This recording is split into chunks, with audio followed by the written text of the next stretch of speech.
Room రోజులు జాగ్రత్త, మీరు లేని వస్తువులను మీరు జాగ్రత్తగా భద్రపరచుకోవాలండి.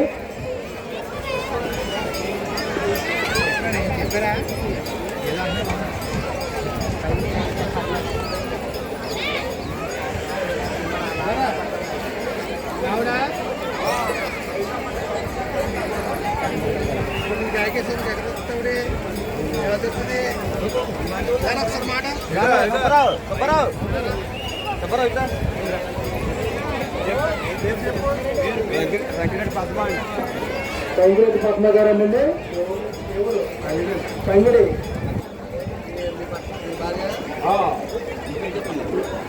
ఆయన భర్త గారు మీ పేరు బోరయ్య గారు ఇక్కడ ఉన్నారమ్మా. మైక్ చెప్ దగ్గర మీరు ఎక్కడ ఉండే ఇక్కడ రావాలి. సంగీత పద్మ గారు